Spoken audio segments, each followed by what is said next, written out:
my colleagues. My name is Karimi Sunday Steve. I'm from Kogi State. Mr. President, I want to confess my sin today. Because this is holy month of Ramadan and at the same time of fasting. I'm one of those that put you in this problem. And I'm very sorry. When my sister came to the Senate, you were very reluctant, giving her a leadership position. I want to recall your word. You said she's a rookie. And there are people that came before her. Karimi, why would I give her chairmanship position? You said you wouldn't do that. That your conscience will not allow you to do that. I went to some leaders here to put pressure on you. Then finally, me and Senator Jubri came to you that position that Senator Ohere left is for Kogi State. It's not. And that you must give it back to Kogi State. I even went to old meeting with the husband to strategize on how she will be given that chairmanship of local content. And finally, you succumb. I'm very sorry, sir. When we gave seats here, the seat I allocated to her was where Senator Orwell is sitting. It caused problem here. Senator said she came, she was the last person that came. Why would she sit in front of them? You had to leave the leaders here and corrected me. Speaking to the microphone. You led the leadership after sitting one day that Karimi, what are you doing? You want to divide this place because you want to favor your sister? That is not right. You have to reallocate the seat. In fact, when you still reallocated the seat, I still put out that edge. Why? Just to, at least, make my sister comfortable here. Senate President, I want to recall what happened that day before the leadership came in. She was very unhappy. She shouted my name to the high heavens, abused me, abused my mother. For what? For simple change. Abused your mother? Sir? Was your mother around?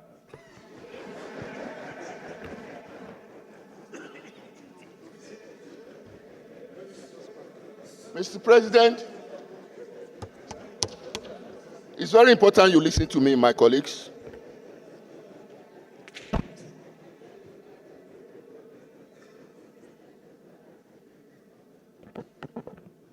Mr. President, my colleagues, I'm a Christian. And I know in the book of Matthew chapter 5, verse 9, the Bible says, "Blessed are the peacemakers, for they shall be called sons of God." Because of that, I did a private chat to her. I want to read it. Yes, for this purpose. Madam, why not take a part of peace? Apologize to the leadership and your colleagues and move on. One that seems your enemy today can still be your friend tomorrow. It is not even healthy to keep warning always. My sincere advice. I hope you are not offended. I also followed up. If at all you need my support in carrying out my suggestion, you can have my back. The Spirit of God is leading me to doing this. Please note that I have not discussed this with anyone. Do not interpret this to be anyone sending me to you.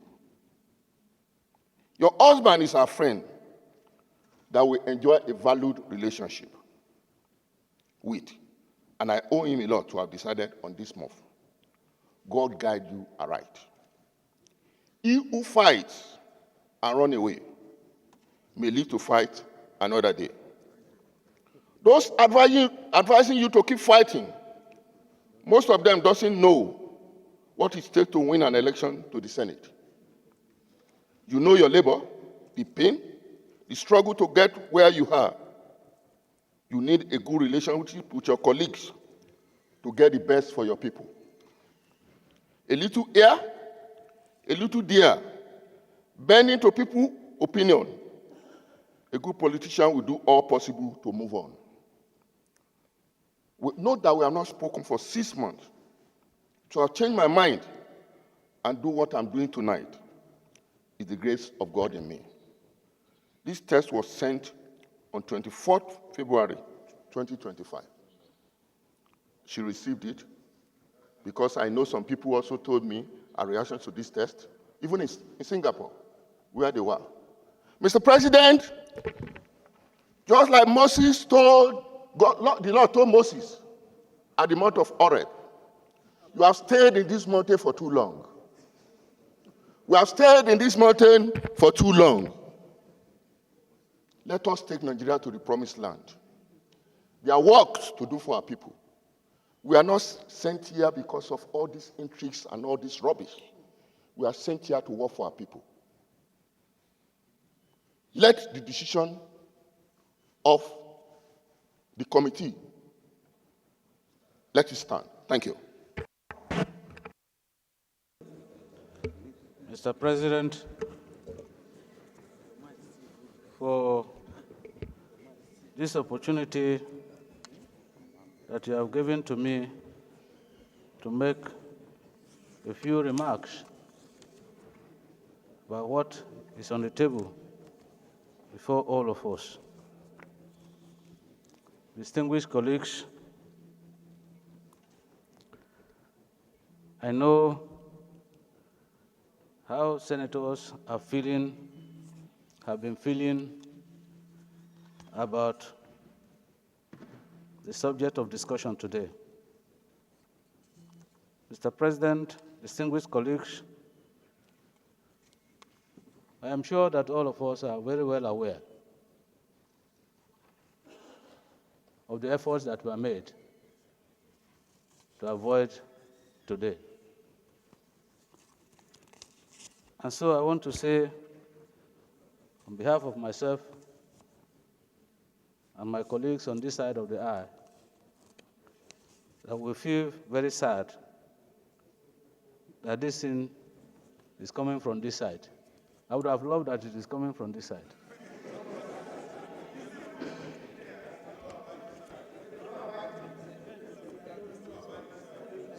Mr. President, I want to say without any fear of contradiction that it is very, very unfortunate that it has come this way. Like I said, all efforts were made to avoid what is happening today. We are members of the minority on this side, but we are also senators of the Federal Republic of Nigeria. And we have our rules. And as chronologically put together here, there is no doubt that there has been a breach of our rules. And breaches of rules and laws definitely come with consequences. These are the consequences that have been put very clearly here, that ordinarily would have been avoided. Mr. President, we are not against the report. But Mr. President, I want to remind all of us that we are all Nigerians. And as Nigerians, we have the tradition encapsulated in the sage that if you beat your child with the right hand, you draw that child with the left hand. We therefore say that this Senate is aware that even in our homes, we have very recalcitrant children. We don't drive these children away from the house, so we keep begging them to be of good behavior. Sometimes we beat them too. And so today we are faced with this situation that we all know impinges on the integrity of this institution, that is ordinarily the highest lawmaking institution in Nigeria. And so the expectation of many Nigerians is that we must demonstrate the highest level of integrity. And it starts with obeying our rules. Having said that, Mr. President, from this side of the aisle, we want to plead that while implementing these recommendations that will be approved by the Senate, or is most likely to be approved by the Senate, if it is convenient for the Senate and Mr. President, now that even the committee has given a window of possible mitigation of this sentence, we want to ask if it is convenient for the Senate and Mr. President that the 6 months punishment for suspension be reduced to 3 months. I say this with all with all sense of responsibility, but I think that with what has been canvassed here and the unanimity of senators on the gravity of these incidents, on the integrity of this institution, that 3 months is sufficient for some level of restitution, that 3 months will be enough for our sister and us here to reflect, to circumspect, and agree with the generality of opinion here. One person or 2 persons, or even a group of persons cannot be bigger than the generality of the Senate here. And even as we rose from our meeting yesterday, to avoid this moment, we had raised the subcommittee to interface with the relevant persons in this impasse. Unfortunately, we have not been able to actualize our desires until today.